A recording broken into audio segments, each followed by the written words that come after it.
gente faz a leitura do Evangelho esse ano, né, de Mateus, e a gente chama isso de leitura semi-contínua. A gente lê o Evangelho na sua ordem, né, a depender também de como são os tempos, né, saltando algumas partes, mas a ligação, o fio condutor, né, ele é muito interessante, porque no domingo passado a gente teve uma outra parábola em que a gente tratou da falta de fé, e por causa da falta de fé e de adesão a Jesus e ao seu Evangelho, né, as pessoas começam a recusar o projeto de Jesus. Hoje nós temos uma outra parábola, e essa outra parábola narra de uma maneira muito violenta, muito forte. É uma das parábolas mais violentas de Jesus, né? Aquilo que ele mesmo está experimentando quando ele chega à Cidade Santa, né?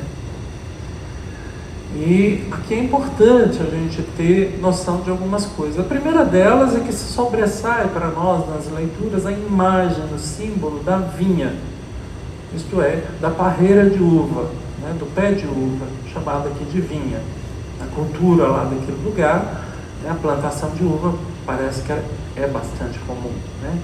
Então cultiva-se uvas com muita facilidade. Aqui no Brasil seria banana, certamente, mas lá o cultivo de uvas é bem arraigado na cultura desse povo. Então, muito facilmente, a uva se tornou uma imagem.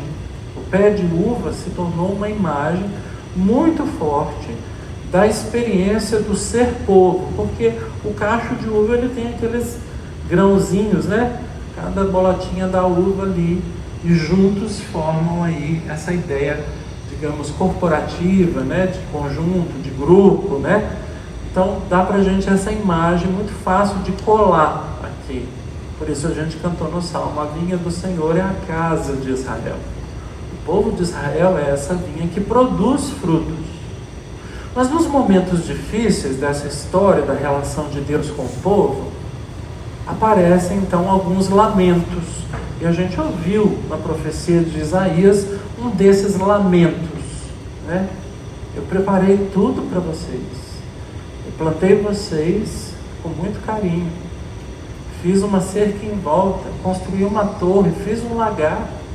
E eu esperava de vocês frutos doces, mas vocês me deram frutos azedos, né? Frutos selvagens.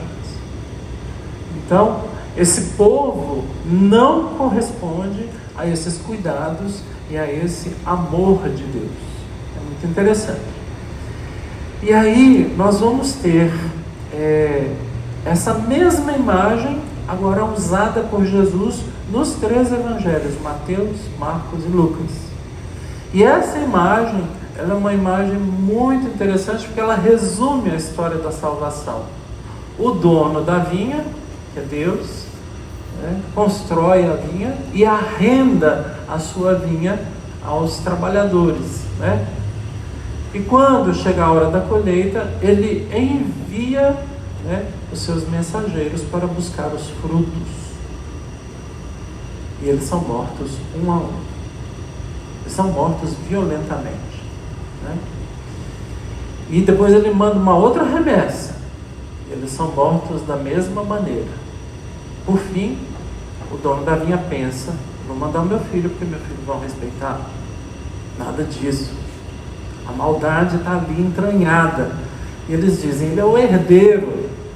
Essa palavra aqui é importante. Ele é o herdeiro. Vamos matá-lo, porque assim a vinha vai ficar para nós. E vejam bem, aqui Jesus ele está profetizando. E a profecia aqui se dá por várias razões. Primeiro, porque ele antecipa a sua própria história e conta a história do povo de Deus, que é essa vinha de Israel, e de Deus que mandou profetas um a um para anunciar a palavra de Deus.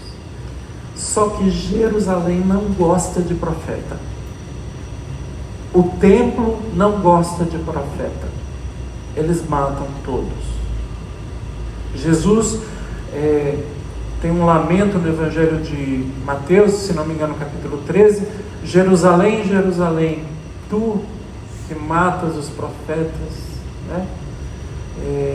Quantas vezes eu quis te reunir como a galinha reúne os pintinhos debaixo das suas asas. É uma visão muito materna de Deus, né? A galinha que quer cobrir os pintinhos, mas na verdade essa cidade, esse lugar, Jerusalém, ela mata os profetas. Os profetas todos passam por isso, e Jesus é um profeta.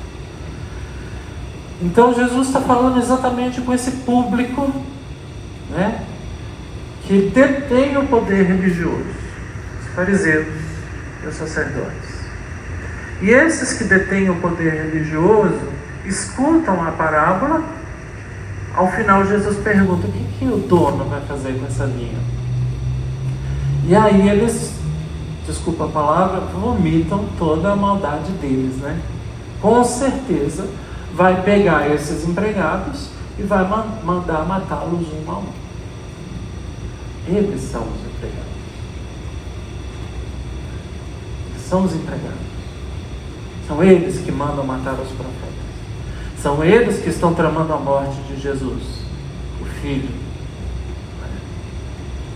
Então, é uma profecia por isso. Jesus, ele, contando a história, ele denuncia o que está diante dele, a situação que está ali sendo vivenciada naquele momento. Ele conta a história do passado, né?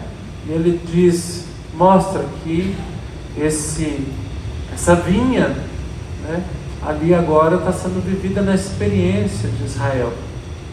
Ele profetiza no sentido de antecipar o futuro, porque ele diz, inclusive, que o filho do dono da vinha vai ser jogado para fora da vinha e fora da vinha vai ser assassinado.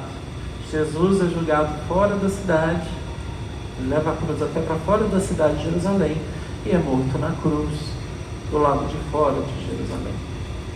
Então, essa profecia, ela coloca diante de todos os acontecimentos. E aí, Jesus dá uma resposta com a Sagrada Escritura. Vocês nunca leram que a pedra que os pedreiros rejeitaram tornou-se a pedra angular? Isso foi feito pelo Senhor e é maravilhoso aos seus olhos. Então, a pedra angular é a pedra capital, ou capitel, eles chamam de capitel, né? Quem entende de arquitetura pode me corrigir, tá? Quando se faz um arco assim, coloca assim os tijolos ou as pedras, essa pedra que fica no centro, ela segura e equilibra o peso dos dois lados. Ela é chamada de pedra angular. Ela segura a porta, para a porta não cair. Do mesmo jeito, quando se constrói alguma coisa, por exemplo, os pilares, né? Eles usavam pedra, hoje a gente faz pilar de cimento e arame, mas eles usaram os cantos, as pedras, elas eram fincadas no chão, eram pedras muito grandes, muito robustas, para não deixar a construção cair. Então essa pedra angular, a pedra da quina, né? Ela segura a construção. E essa pedra, Jesus está citando o Salmo 118, é a pedra que foi desprezada. A pedra que foi desprezada.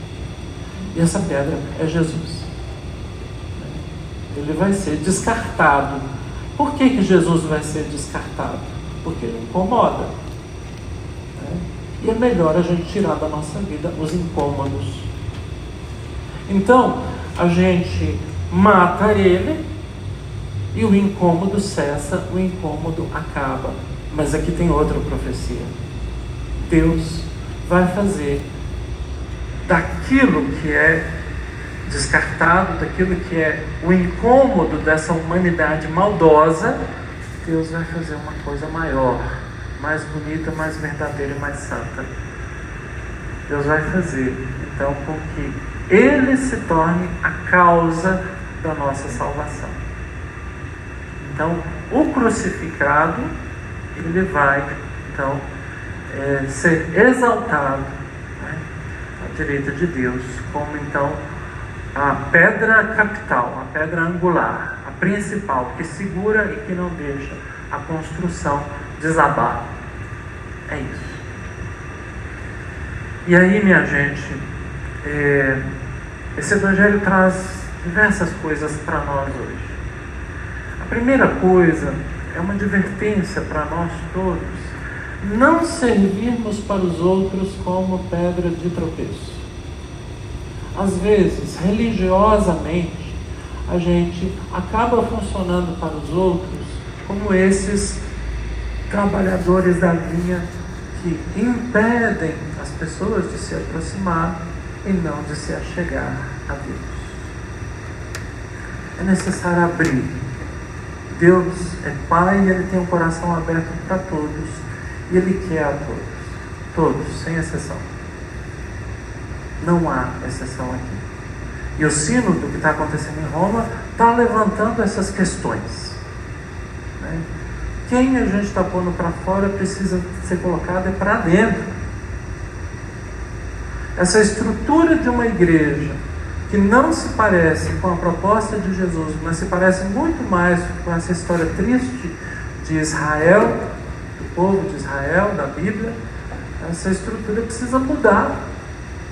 A gente precisa fazer o que Deus quer. Hoje o Papa Francisco, no meio da reunião do sínodo, falou: eu não quero que vocês tragam para casa as suas teologias todas, eu quero que a gente faça silêncio e a gente deixe o Espírito Santo falar. O que vocês entendem de Bíblia, de liturgia, de moral, etc., é tudo muito importante. Mas mais importante do que as nossas convicções é o que o Espírito quer de nós. E é isso. Então, o risco é a gente repetir essa história, né? A gente descartar quem não pode ser descartado. Segunda coisa, Deus prefere os descartados. Ele transformou o seu filho que foi descartado em pedra angular. Então, no domingo passado vocês ouviram, né? As prostitutas e os cobradores de impostos escutam João Batista e se convertem, né? Mas vocês não. Então eles vão te preceder, nos preceder no reino de Deus. Então é bom a gente abrir o coração, né, para aqueles que na nossa sociedade estão aí nesse lugar do descarte. E pensar que Deus olha para eles, né, de uma maneira diferenciada, de uma maneira nova, de uma maneira misteriosa, porque deles vai nascer esse novo mundo, essa nova situação, digamos assim, que nós chamamos de reino de Deus.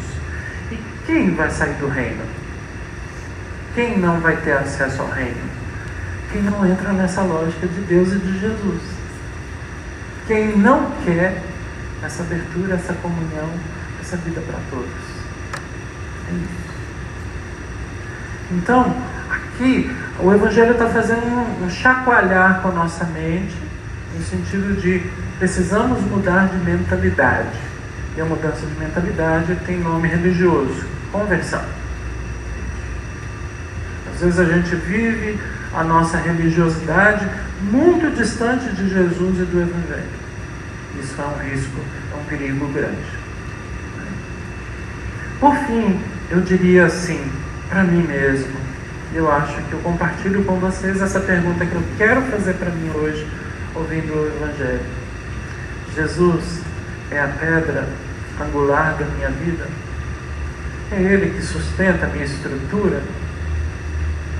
É Ele que está segurando aí a minha construção como ser humano, como pessoa que está no caminho, como pessoa que busca seguir e agradar a Deus, né? Ele é essa pedra angular. Eu tenho consciência de que eu sigo um desprezado pelo mundo. Acho que a gente esquece, mas a gente precisa lembrar. Nós seguimos um desprezado pelo mundo. Um cara que fez o bem e que por isso foi perseguido por fazer o bem. Morreu entre dois ladrões, morreu como um bandido. É esse que eu sigo. Crucificado. Pior tortura do tempo. Vergonhosa, vexaminosa. As pessoas falam, nossa, coitado, é um desgraçado. Morreu de pendurado. Para o hebreu, morrer com os pés suspensos no madeiro é uma desgraça. Jesus morreu como um desgraçado. É Ele que nós seguimos. Porque a sua mensagem, o seu modo de viver, os seus princípios, a sua vida não combinavam com o que rolava na sociedade e no mundo do seu tempo, e nem hoje. Nem hoje. Então, a quem nós seguimos? E esse a quem nós seguimos é a pedra capital da nossa vida. Hoje nós lembramos duas pessoas, a Dona Diva e Moacir. Como pessoas boas que vocês narraram que elas foram, eu imagino o quão perseguidas elas devem ter sido também por fazer o bem, né, por se doarem. Talvez elas mesmas não contassem tanto disso, mas certamente vivenciaram isso. E o exemplo fica para nós. O exemplo concreto de pessoas que viveram esse caminho. O caminho que nós somos hoje chamados a viver. Amém. Ó Pai, somos nós esta vinha que tu com carinho plantaste, a fim de colher os seus frutos. A nós o teu Filho enviaste, a fim de colher os seus frutos. A nós o teu Filho enviaste.